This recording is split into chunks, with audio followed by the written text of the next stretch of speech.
Oleh karena itu yang membedakan manusia dengan makhluk Tuhan yang lain ialah kemerdekaan. Bang Imat menyampaikan pengertian ilah atau Tuhan itu sebagai sesuatu yang mendominasi manusia kan gitu ya. Kalau kita didominasi itu berarti kita menuhankan yang mendominasi kita. Jadi doktrin Tauhid Bang Imat kan mendorong peserta-peserta pelatihan mahasiswa-mahasiswa di Salman itu untuk kayak merdeka, dan merdeka ini membawa percaya diri yang cukup. Dengan rasa percaya diri yang cukup ini, maka anak-anak muda itu kemudian banyak merintis sesuatu dan berkembang. Menjadi ada satu alternatif kegiatan baru ya bagi mahasiswa di luar kegiatan yang ada di kampus yang mengasah intelektual. Tapi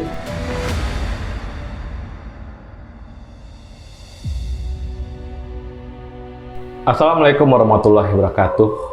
Waalaikumsalam. Sahabat MB, mengisi bulan Ramadan ini kita akan membahas mengenang Bang Imat, pendiri Masjid Salman ITB. Nah, hari ini Bang Broki Tarik, Sekjen Kalam Salman ITB, secara subjektif ya, secara pengalaman pribadi gitu dengan Bang Imat, dia akan sedikit bercerita kepada kita semua bagaimana dia melihat sosok Bang Imat dan menjadi panutan bagi dia gitu. Bang Broki, apa kabar? Baik, alhamdulillah. Ya, jadi Bang Imat nih apa yang kita lihat sebagai orang tua kita juga ya, sebagai yang bisa kita jadi teladani, dan apa nih yang paling menarik dari terima kasih. Bismillahirrahmanirrahim. Ya, pertama mungkin disclaimer dulu ya. Disclaimernya, saya masuk ITB itu tahun 87. Nah, artinya pengalaman saya berinteraksi dengan Bang Imat adalah mulai tahun itu dan seterusnya gitu ya. Jadi pengalaman Bang Imat di Masjid Salman di ITB tahun 70-an, tahun 60-an, saya tentu hanya tahu dari cerita dari buku, dari rekaman-rekaman ceramah yang dan kita pernah dulu bikin bukunya ya. Ya, pernah nulis buku biografi Bang Imat. Biografi Bang Imat. Menjadi salah satu anggota tim penulis. Bukan satu-satunya, tapi ada banyak orang yang kerja lah. Itu pertama disclaimer-nya ya. Jadi saya masuk ITB tahun 87, kemudian September tahun 89 saya ikut studi Islam intensif di Masjid Salman. Mulai dari situ, sebenarnya mungkin tahun 88 waktu menjadi anggota panitia Ramadan sudah mulai mendengar nama Bang Imat. Tapi kemudian setelah ikut SII semakin sering mendengar nama Bang Imat. Kemudian membaca buku Bang Imat tuh, buku kuliah Tauhid Bang Imat di tahun mungkin sekitar 89 awal atau 88 akhir lah ya, yang itu mengantarkan saya jadi ikut SII. Setelah itu membaca kuliah Tauhidnya, itu kuliah Tauhid Bang Imat yang kemudian membuat hidup saya saat itu agak kacau dikit gitu ya. Jadi buku kuliah agak goyang gitu ya. Agak goyang gitu ya. Jadi kuliah Tauhid Bang Imat itu kan Bang Imat menyampaikan pengertian ilah atau Tuhan itu sebagai sesuatu yang mendominasi manusia kan gitu ya. Jadi kalau kita didominasi itu berarti kita menuhankan yang mendominasi kita. Padahal umur segitu kan saya baru tahun pertama, tahun kedua kuliah kan, kan juga masa-masanya naksir, jatuh cinta kan gitu, ya kan. Jadi habis baca buku itu dengan pengertian tadi ilah atau Tuhan adalah sesuatu yang mendominasi, ada yang mendominasi kita.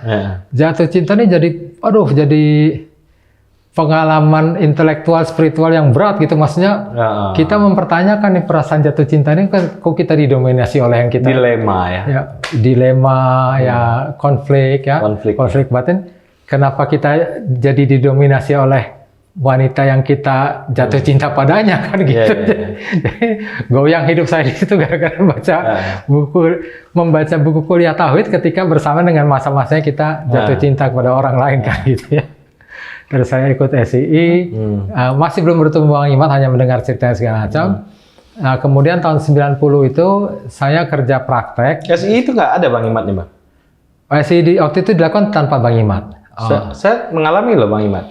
Ya kan, generasimu itu Bang Imat sudah kembali ke Salman. Jadi mulai mungkin tahun 90-an, tapi panitia Ramadan tahun 89.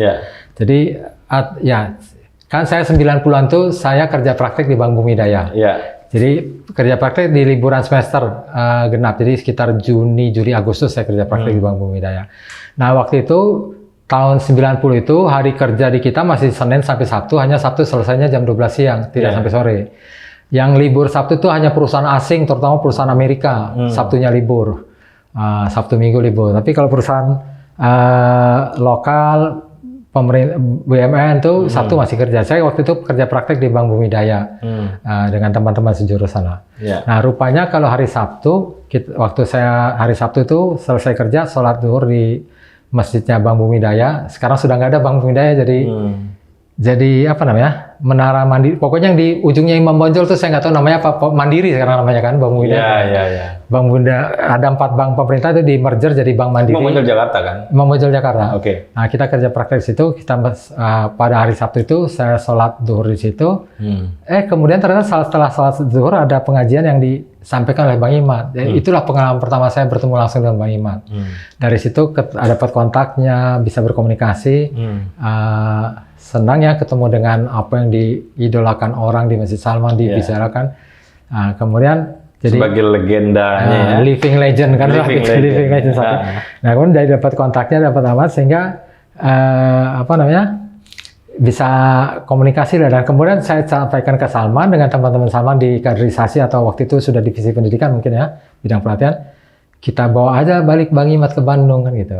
Nah mulailah Bang Imad ke Bandung mengisi acara P3R, mungkin angkatan P3R-nya angkatanmu atau P3R angkatan 90. Jadi kegiatannya tuh dilaksanakan dari akhir 91 mungkin ya.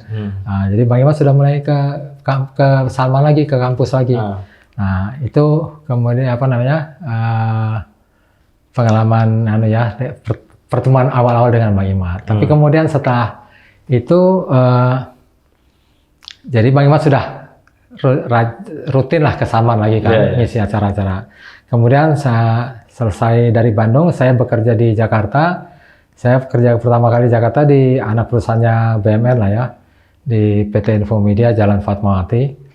Nah di sana ada namanya Badan Dakwah Islam. Badan Dakwah Islam tuh satu saat mau ngadakan, saya kira Maulud kalau nggak salah ya, ada peringatan Maulud, mencari penceramah. Kemudian ada teman yang mengusulkan penceramahnya Bang Imad. Kemudian ya saya kebagian tugas menghubungi Bang Imad, ketemu lagi dengan Bang Imad kan gitu ya. Ketemu dengan Bang Imad ya, ngobrol lagi, terus minta beliau ngisi ceramah. Ya alhamdulillah beliau bersedia, jadi kemudian Bang Imad ngisi ceramah di Infomedia. Terus jadi saya tetap punya kontak lah dengan Bang Imad ya. Dan waktu di Infomedia kebetulan ternyata direktur utama saat itu orang Aceh, dan Bang Imad itu kan pernah ngungsi ke Aceh keluarganya waktu masa-masa perang dulu ya. Dan ternyata kakaknya si direktur utama waktu itu merupakan teman Bang Imad waktu di Aceh. Jadi di kantor itu agak hangat lah sambutan kantor dengan Bang Imad, karena direktur utamanya pun ngobrol akrab dengan Bang Imad gitu ya teman. Kemudian ya perjalanan waktu saya sering ketemu Bang Imad ngadakan acara-acara di Jakarta, ngundang Bang Imad atau sekedar berkunjung ke rumahnya, ya pengen ngobrol dengan Bang Imad. Atau juga ketika kemudian di Jakarta ada senior Salman, Pak Ahmad Nasir Budiman, sering berkantor di Jakarta, kerja di Jakarta. Ya dengan beliau kadang-kadang diajak ketemu Bang Imad gitu ya. Sampai ada waktu itu muncul ide nulis biografi Bang Imad, diawali dengan peluncuran buku Bang Imad yang waktu itu Bang Imad tuh bukunya diluncurkan dalam rangka 70 tahun Bang Imad. 70 tahun Bang Imad tuh jatuhnya adalah 21 April tahun 2001. Tapi sampai lewat tanggal 21 April 2001 itu belum juga diluncurkan bukunya. Bukunya waktu itu diterbitkan oleh salah satu penerbit. Entah kenapa nggak sengaja kemudian Pak Nasir atau siapa, Son Henry itu ketemu dengan manajer penerbit itu yang cerita tentang buku Bang Imad yang batal diluncurkan pas 70 tahun Bang Imad. Terus Pak Nasir nawarkan, udah kita aja ngerjain lah, kita adakan tahun depan, jadi pas 71 tahun kan. Ya udah, dengan kerja tim kecil itu dengan Pak Nasir Budiman, dengan Son Henry Adami, saya kemudian dibantu oleh almarhum Andri Aryadi. kita kerjakanlah apa adanya gitu ya. Peluncuran buku itu, kemudian kita hubungi senior-senior dan alhamdulillah dapat dukungan luar biasa dari senior. Kita waktu itu datang ke kantornya Bang Hatta, Bang Alimin, pas di kantor itu sedang ada Bang Jimli, jadi mereka semua mendukung itu. Kemudian ya kita ada usulan macam-macam, akhirnya kita laksanakan kegiatan itu di Masjid Al Azhar Kebayoran, di peluncuran buku Bang Imad yang diterbitkan oleh Gema Insani ya kalau nggak salah, Jejak Tauhid Bang Imad, saya lupa persisnya gitu ya, yang diterbitkan oleh Gema Insani Pers itu. Kita adakan acara di Masjid Al Azhar, di aulanya, dan di luar dugaan ya, dengan persiapan yang ala kadarnya, itu kita sempat buat pengumuman walaupun hanya kecil di Republika karena keterbatasan sumber daya yang ada gitu. Tapi undangan terbuka memang di koran Republika itu waktu itu. Ternyata yang kita perkirakan tamunya datang 350 orang, kalau dihitung-hitung rasanya lebih dari 500 orang ya. Kalau melihat buku tamunya, melihat keramaiannya, melihat konsumsi yang habis tuh, rasanya lebih dari 500 orang gitu ya. Dan itu acara itu dihadiri, ya kita bersyukurlah bisa dianggap berhasil. Yang memberi sambutan atau memberi semacam testimoni atau memberi catatan terhadap buku ini ada Bang Hilal Hamdi. Saya lupa waktu itu mungkin baru ganti kabinet, jadi baru selesai jadi menteri kalau saya. Karena sedang terjadi, saya lupa kapan sih perubahan dari Gus Dur ke Mega, apakah 21 April 2002 sudah terjadi, tapi Bang Hilal. Kemudian ada Wakil Ketua MPR saat itu Pak Yusuf Amir Faisal. Ada Bang Iqbal. Bukan. Mas Adi Sasono. Mas Adi Sasono. Ada Mas Dawam Raharjo. Ada salah satu pengurus Direktur Gema Insani, saya lupa tapi ada namanya Hasan, Sahar Hasan kalau tidak salah namanya. Sahar Hasan atau Hasan Sahar, saya lupa. Tapi itu bosnya Gema Insani, direksi kalau salah ya. Yang kebetulan juga aktif di PBB pada saat itu dia. Pak Yusuf Faisal, Bang Hilal, Mas Adi, Mas Dawam, Sahar. Oh, ada Umar, Ketua Dewan Dakwah itu siapa Umar namanya? Umar apa ya? Kok jadi lupa? Husain Umar. Ya, Ketua Dewan Dakwah. Bang Husain Umar. Bang Husain Umar cerita, ada catatan menarik dari ceramahnya Bang Husain Umar nih pada saat itu. Dia cerita, dia pernah diundang mengisi ceramah di, saya kira itu di Freeport ya. Di Freeport pada kedalaman sekian ratus meter di bawah bumi. Ketika dia ngisi ceramah, dia tertarik kenapa dia bisa diundang di sini. Ternyata yang ngundang dia alumni ITB yang kerja di Freeport, dan mereka murid-muridnya Bang Imad. Pernah ikut training dengan Bang Imad atau mungkin mahasiswanya Bang Imad. Jadi di kedalaman sekian ratus meter di perut bumi ketemu murid-muridnya Bang Imad, kata Husain Umar. Hiperbola lah ya, Bang Husain Umar. Kemudian besoknya saya lupa urutannya terbalik, tapi kemudian hari berikutnya masih di Freeport juga, dia menyampaikan ceramah di ketinggian sekian ribu meter di atas permukaan laut kan, di ketinggian gitu, mungkin di gunungnya kali ya. Nah, itu yang ngundang ceramahnya juga murid-muridnya Bang Imad kan. Jadi ini hasil dakwah Bang Imad ini bisa ditemui di sekian ratus meter di bawah perut bumi, sekian ribu meter di atas permukaan laut. Bahkan kalau Husain Umar juga ngasih ceramah di RIK, mungkin dia cerita juga di tengah laut, ketemu dengan murid-murid Bang Imad kan gitu ya. Jadi itu testimoni Husain Umar menarik banget gitu. Ya tentu yang lain juga menarik, tapi itu jadi catatan karena almarhum Husain Umar kan menggambarkannya dengan hiperbola, jadi kita agak mudah mengingatnya kan gitu ya. Dan murid Bang Imad itu ada di perut bumi dan dia ada di puncak gunung gitu. Nah sebenarnya Bang Imad ini keutamaannya selain tauhid tadi ya Bang ya? Kalau lihat tauhid ini apa Bang ininya yang sangat berkesan gitu Bang? Kalau saya mengamati cerita-cerita para senior, membaca buku, mengikuti ceramahnya, mendengarkan cerita-cerita Bang Imat, cerita-cerita orang lain tentang Bang Imat, saya kira mungkin sebenarnya kalau diringkaskan dalam satu kata itu totalitas ya. Totalitas ya. Bang Imat tuh kata orang teman-teman senior ini pada skala senior-senior di ITB atau senior-senior di Salman, itu rutenya cuma dari rumah ini dosen, rumah dinasnya itu komplek dosen. Yang di Kebun Bibit bukan yang di Sangkuriang kalau nggak salah dulu. Kalau nggak salah ingat ya Bang Imat di Sangkuriang atau yang di atau atas Dago atas lagi di apa? Bukit Dago. Bukit Dago, saya lupa persis, tapi di atas lah ya. Jadi rutenya tuh hanya dari rumahnya ke ITB ngajar dan ke Salman, nggak pernah belok yang lain. Jadi rutenya rumah, kampus, masjid, rumah, kampus, masjid. Nggak belok misalnya ke PLN gitu ya. Karena kan pada saat itu sebagai insinyur elektro sebenarnya kerjaan di PLN kan banyak atau belok ke apalah pembangunan PLTA atau PLTU gitu. Nggak pernah belok ke yang lain. Jadi ya kalau diringkas itu yang khasnya Bang Imat ya totalitas itu aja. Waktu training itu juga totalitas ya Bang? Totalitas. Dia kan kalau saya dengar dari Bang Imat sendiri dan orang-orang lain, Bang Imat tuh minta sekitar kalau nggak salah minimal 16 jam atau 18 untuk dia.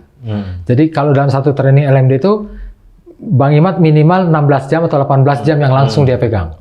Baru nanti ada materi tertentu yang Bang Imat nggak mau ngisi, harus diserahkan kepada orangnya tuh namanya Pak Miftah. Harus Pak Miftah, nggak boleh yang lain gitu. Itu kalau nggak salah materi yang namanya sumber nilai Islam. Jadi, nah saya nggak tahu materi lainnya. Tapi saya kan nggak ikut LMD, saya ikut SI. Tapi itu yang Bang Imat ceritakan bagaimana menjalankan LMD dan juga ceritakan oleh senior-senior di Salman. Dia juga mendesain yang HMI punya ya apa Bang? Oh kan awalnya justru kan dibuat untuk HMI. Nilai dasar perjuangan kalau saya. Kemudian di HMI kan ada organisasi sayap namanya LDMI, Lembaga Dakwah Mahasiswa Islam kalau nggak salah. Nah itu kan Bang Imat ketuanya, Nur Kholis Majid ketua HMI-nya. Nah di LDMI itu bersama dengan pengurus HMI kan menyusun nilai dasar perjuangan. Yang kemudian ketika Bang Imat sudah tidak di HMI lagi, fokus ke Salman, maka nilai yang bahan dari nilai dasar perjuangan tadi kemudian dilanjutkan, disempurnakan menjadi materinya LMD, latihan mujahid dakwah. Nah, itu jadi awalnya itu dari HMI, NDP-nya HMI, kemudian jadi kuliah tauhid atau LMD tadi. Nah, sejauh mana gairah di Masjid Salman itu sangat dipengaruhi oleh pikiran-pikiran Bang Imat? Ya, saya kira sangat dominan ya. Tapi mungkin nanti testimoni angkatan 60-an dan 70-an pasti lebih valid daripada saya. Kan saya aja mendengar ceritanya dan baca tulisan tentang itu. Tapi kalau mengalami langsung yang angkatan 70-an, 80-an. Tapi saya kira menjadi ada satu alternatif kegiatan baru ya bagi mahasiswa di luar kegiatan yang ada di kampus yang mengasah intelektual, tapi ada masjid yang laboratorium menjadi rohani. Laboratorium rohani. Tapi sebenarnya tidak hanya rohani yang dikembangkan, juga intelektualitas yang aktif di Indonesia Salman kan juga dikembangkan. Tapi rohaninya juga dikembangkan kan itu. Jadi karena di pendekatan LMD Bang Imat kan sangat rasional, sangat dalam tanda petik mengeksploitasi habis berpikir kritis. Berpikir kritis ya. Jadi metode berpikir kritis. Metode berpikir kritis. Jadi bukan doktrin tapi kan sangat rasional lah. Jadi karena sangat rasional tadi orang-orang jadi berubahnya dengan kesadaran penuh. Karena transformasi diri yang terjadi di pelatihan itu dengan kesadaran penuh, maka kemudian orang itu melekat banyak yang atau bisa dikatakan mayoritas melekat seumur hidup. Melekat seumur hidup perubahannya itu karena pendekatan yang rasional tadi mau mengantarkan transformasi diri yang dengan kesadaran penuh, bukan karena didoktrin dipaksa gitu ya. Jadi itu banyak yang melekat seumur hidup lah. Menarik Bang ya. Kemudian gimana Bang Imat memandang aktivis akhwat di Salman segala macam yang bebas juga beraktivitas di sini? Ya, Bang Imat ini kan dengan doktrin tauhidnya itu kan mengantarkan manusia pada kemerdekaan. Jadi doktrin tauhid Bang Imat kan mendorong peserta-peserta pelatihan mahasiswa-mahasiswa di Salman waktu itu untuk merdeka. Jangan minder, tapi juga jangan arogan. Tapi merdeka. Dan merdeka ini membawa percaya diri yang cukup. Dengan rasa percaya diri yang cukup ini maka kan percaya diri kan sebenarnya modal dasar seseorang untuk melangkah ke dalam kehidupan kan ya. Dengan rasa percaya diri yang cukup nih ya anak-anak muda itu kemudian banyak merintis sesuatu dan berkembang lah. Baik dari bisnis ataupun aktivitas sosial. Misalnya kepeloporan Bank Islam itu kan diawali di Masjid Salman, walaupun mungkin tidak terlalu berhasil ya. Awalnya Teknosa, tapi kemudian kan lanjutannya kemudian alumni Salman membentuk BPR, Bank Perkreditan Rakyat. Sekarang waktu awal itu belum ada, waktu didirikan belum dikenal BPR Syariah. Sekarang setelah ada konsep BPR Syariah sudah konversi jadi BPR Syariah, namanya BPR Amal Salman atau BPR Al Salam kan itu. Dan itu juga menjadi salah satu BPR Syariah yang besar di Indonesia gitu.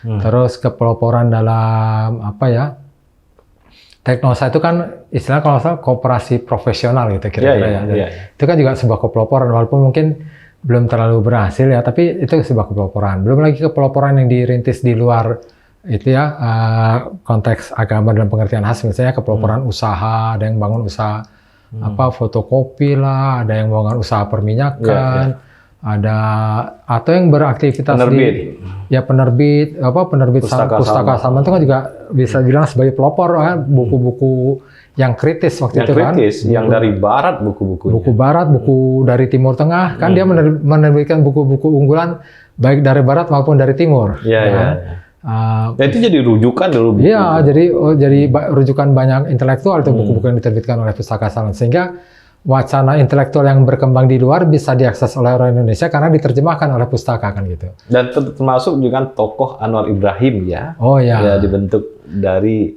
suasana itu. Ya kan, Bang Imad kan pernah ditugaskan mengajar di Malaysia. Ya. Ketika dia menjalani tugas di Malaysia kan bertemu dengan Anwar Ibrahim dan kemudian ternyata ada kecocokan di antara keduanya sehingga ya Anwar Ibrahim banyak belajar dari Bang Imad dan kemudian ya menjadi tokoh dan ya sekarang bisa sampai pada jabatan Perdana Menteri di Malaysia. Dan ya Anwar Ibrahim dengan Bang Imad saling bertemu sering lah ya. Ketika Anwar Ibrahim di Jakarta biasanya pasti akan menyempatkan diri bertemu dengan Bang Imad gitu ya, entah di rumahnya atau di kantor, tapi biasanya ada forum-forum pertemuan antara dua orang itu gitu ya. Kemudian peran dia di ICMI, Bang. Nah, kalau ICMI itu kan juga sebenarnya harapan atau mungkin impian Bang Imad sejak lama ya, artinya mengumpulkan intelektual Muslim se-Indonesia dalam satu wadah supaya keintelektualannya itu atau intelektualitasnya itu bisa diberdayakan untuk kepentingan bangsa, untuk kepentingan bersama kan gitu. Nah, kemudian walaupun mungkin ada juga orang-orang yang punya keinginan yang sama, tapi kemudian para orang-orang yang punya keinginan yang sama nih, ya atas kehendak Allah ditetapkan bertemu bersama lah gitu, sehingga bisa ICMI ini berdiri juga dengan momentum yang tepat. Pak Harto sudah naik haji kalau tidak salah kan gitu ya. Juga Habibie sebagai ketua umum ICMI pertama juga menjadi orang yang sangat dekat dengan Pak Harto pada saat itu, sehingga banyak tantangan-tantangan yang bisa diselesaikan dengan baik. Dan ICMI cukup punya peran yang signifikan ya di awal-awal itu, karena memang banyak sekali tokoh berkumpul di sana. Cuma mungkin ketika gula ini terlalu kuat rasa manisnya sehingga tercium dari jarak yang jauh, juga mungkin tidak semua yang bergerombol itu semut pekerja gitu ya. Jadi mungkin ada semut yang bukan pekerja, semut oportunis atau semut semut itu ikut ikut ingin merasakan manisnya itu kan orangnya. Tapi ya itu mungkin minoritas, tapi ya pasti menjadi dinamika tersendiri di ICMI dengan kehadiran orang seperti itu. Tapi pada awalnya saya kira bagus lah peran ICMI sampai mendorong berdirinya Bank Syariah pertama. Walaupun dalam perjalanan ada mungkin koran sayang sekali korannya sekarang sudah tidak terbit secara cetak ya awal tahun ini. Ya ini perubahan zaman aja nggak apa-apa. Ya perubahan zaman ya, mudah-mudahan ini. Tapi ya adalah legacy yang ditinggalkan ICMI gitu ya. Dan mungkin sekarang tidak harus ICMI lagi, tapi artinya intelektual Muslim itu perlu wadah sebenarnya untuk ya mau ISMI atau wadah baru atau apalah terserah, atau wadah yang lebih kecil-kecil yang sifatnya sektoral, intelektual Muslim ini berkumpul secara sektoral atau secara geografis atau regional ya untuk menghasilkan sesuatu. Saya kira itu perlu dilanjutkan itu Pak, tradisi kontribusi secara intelektual ya, secara ISMI itu saya kira perlu dilanjutkan lah. Nah, ketika dia sakit, Bang, gimana cerita pengobatan? Ini menarik. Saya nggak ngikutin seluruhnya, tapi gini, itu sebelum mengundang Bang Imat ke mengisi pengajian di kantor Infomedia, saya sudah bekerja di Infomedia. Ada keinginan dari teman-teman Salman generasi 80 pertengahan tuh untuk bersilaturahmi ke Bang Imat. Apalagi kan kita tahu Bang Imat habis stroke ya. Kita berkunjung lah, saya lupa tahun 95 atau 96. Saya kira 95, saya kerja di Infomedia 96 ya. Apa 96 mungkin ya, 96 pertengahan gitu. Saya lupa lah urutan antara 9 apa saya udah kerja atau belum di Infomedia itu antara 95 dan 96. Kita mengunjungi Bang Imat di rumahnya. Waktu itu memang efek stroke-nya masih sangat terasa. Jadi bicara beliau masih agak pelo segala macam. Tapi sepanjang pertemuan kita mendengarkan suara ayat Al-Quran yang dilantunkan melalui speaker gitu. Dan Bang Imat mengatakan itu bagian dari terapi dia, bagian dari pemulihan dia ya dengan mendengarkan bacaan Al-Quran kan gitu. Karena salah satu efek stroke itu adalah hilangnya beberapa hafalan Quran Bang Imat. Hilangnya hafalan itu jadi beliau mau untuk mengembalikan itu hafalannya dengan cara mendengarkan murotal itu, mendengarkan pengajian melalui elektronik. Dulu zaman CD lah ya, kalau sekarang sudah MP3, sekarang tahun segitu masih CD atau CD saya kira ya, CD. Jadi itu. Tapi kira-kira kurang lebih setahun atau setahun kurang dari kunjungan kita ke rumah Bang Imat sudah bisa berceramah di Infomedia. Pemulihan cukup cepat. Salah satunya dibantu oleh terapi yang dilakukan di Bekasi oleh Nurul Yakin. Ya, Ustadz Nurul Yakin ya. Kalau di orang lain nyebutnya tabib atau dukun, Bang Imat bilang itu bukan itu healer kata Bang Imat. Dan dia Ustadz Nurul Yakin ini kalau nggak salah kuliahnya backgroundnya farmasi. Oh gitu. Oh iya, jadi punya background akademis, punya kompetensi. Bukan itu. Saya lupa terapinya berupa pijat atau apa ya, tapi itu sangat cepat pemulihannya dengan itu, dengan Pak Nurul Yakin itu di Bekasi ya. Terakhir Bang, keteladanan apa nih yang kunci dari Bang Imat selain totalitas tadi ya?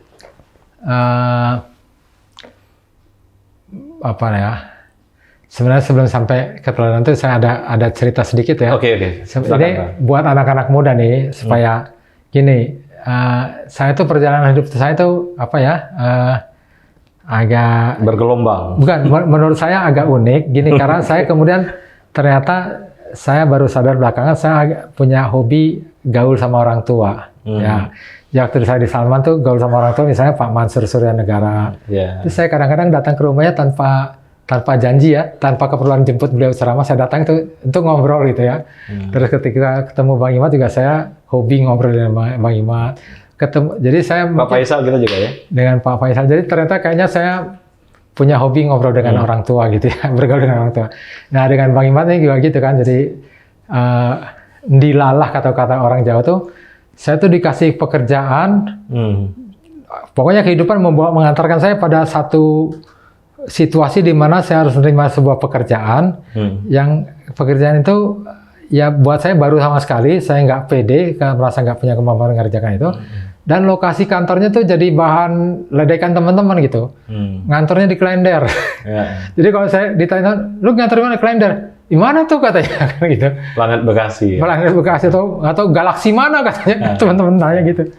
Tapi ternyata kantor di Klender itu jaraknya kurang lebih hanya 300 atau 400 meter dengan rumah Bang Imat. Wah, alhamdulillah. Jadi itulah perjalanan hidup mengantarkan saya. Jadi saya berkantor selama setahun di Klender itu. Ternyata supaya bisa kurang lebih seminggu sekali atau minimal sebulan 2 kali saya bisa ketemu Bang Imat. Bisa ngobrol. Saya datang makan siang ke rumahnya, bawa makan siang atau ya nanti Bang Imat menyediakan makan siang gitu ya. Ngobrol di rumah Bang Imat gitu. Selama setahun itu, setahun kurang lah. Saya boleh berkantor di sana. Januari 2008, Bang Imat wafat Agustus 2008. Jadi dan ketika sampai Oktober 2008 kantor saya pindah ke Rawamangun. Jadi rupanya kantor di sana tuh hanya untuk nemenin Bang Imat. Nemenin Bang Imat. Ya itulah. Dan ketika kantor pindah ke Rawamangun, anak Bang Imat yang bungsu itu sekolahnya di Rawamangun. Letak sekolahnya di seberang kantor saya. Jadi Ali ya? Si Umar. Umar. Jadi ibunya Umar tuh kadang-kadang kalau jemput Umar mampir dulu ke kantor saya ngobrol. Ngobrol dengan saya. Jadi rupanya jalan hidup saya itu harus dekat-dekat sama Bang Imat. Karena ada banyak pengalaman yang menarik, misalnya Bang Imat tuh pernah karena saking prihatinnya dengan kondisi dakwah mahasiswa saat itu, dan dia melihat salah satu tokoh yang mungkin berpengaruh itu adalah bisa diharapkan tuh misalnya Pak Hidayat Nur Wahid waktu itu sebagai Presiden PKS. Saya diminta Bang Imat tuh mengundang Pak Hidayat ke rumahnya. Ya, saya SMS saja Pak Hidayat, tapi ternyata dengan nama Bang Imat saya bilang, Pak, saya disuruh Bang Imat begini-gini, langsung dapat respon. Dan kita janjian, saya jemput Pak Hidayat di kantornya, saya bawa ke rumah Bang Imat. Bang Imat berpesan sama itu untuk menghidupkan kembali dakwah kampus, kan itu masjid kampus dihidupkan kembali. Ada cerita lain lagi menarik, apa misalnya, ini supaya anak-anak muda senang ngurusin orang tua ya, karena kita bisa belajar banyak. Saya tuh pernah ditelepon oleh istri Bang Imat, bilang, Rocky, Bang Imat ingin diantarin ke Bandung. Ini ada mobil tapi nggak ada supirnya katanya untuk nyetir ke Bandung. Ya udahlah, saya kalau Bang Imat yang minta, saya nggak bisa nolak ya. Ya, tapi saya bilang, itu istri Bang Imat bilang bahwa di Bandung Bang Imat akan nginap semalam, jadi pulang besoknya. Saya karena ada acara keluarga di keesokan harinya harus jadi tuan rumah arisan keluarga besar. Saya bilang, Bang, saya hanya bisa ngantar, saya pulang naik bis. Nanti kita cari sama-sama di Bandung siapa yang bisa nyetirin abang ke Jakarta ya, gitu. Oke, jadilah pada hari yang ditentukan saya ke rumah Bang Imat, terus nyetirin Bang Imat sampai Bandung. Saya duduk di kursi supir itu, di sebelah saya adiknya istri Bang Imat ya. Adik laki-laki istri Bang Imat, namanya Aris ya. Bang Imat sama Kak Lia di belakang sama Umar kan gitu. Sampailah dalam perjalanan sampai di Bandung, Masjid Salman, terus ketemu kepala sekretaris Salman waktu itu Pak Dasep. Saya sudah kontak Pak Dasep tuh nyariin supir waktu itu. Terus ya setelah ngobrol sana sini saya pamitan sama Imat, tapi saya mau memastikan dulu supirnya udah ada kan. Bang, saya mau pulang nih, tapi gimana supir udah ada belum untuk bawa mobil dari Bandung ke Jakarta? Itu si Aris katanya nyetir. Jadi rupanya yang duduk di sebelah saya itu yang akan nyetir Bang Imat dari Bandung ke Jakarta. Lah, kalau dia bisa nyetir dari Bandung ke Jakarta kan dia bisa juga nyetir dari Jakarta ke Bandung kan. Kenapa harus saya jadi supir dari Jakarta ke Bandung kan gitu.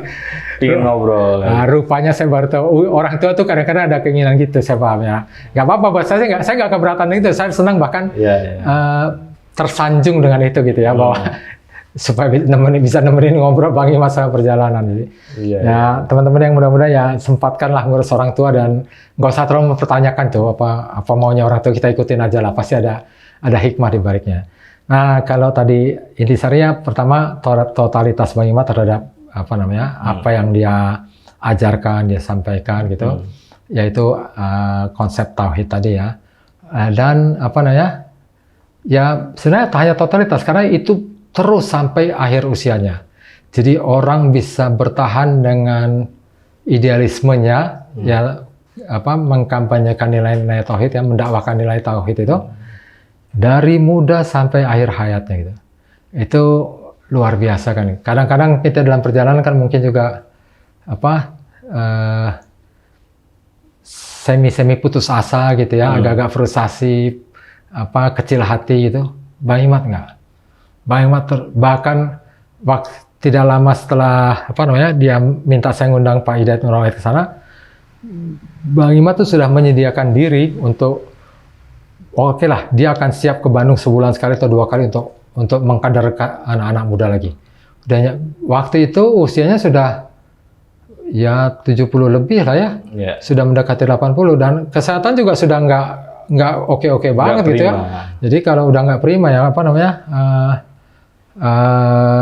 kalau jalan ya sudah gemeteran gitu. Tapi kalau dikasih panggung Bang Imat semangat.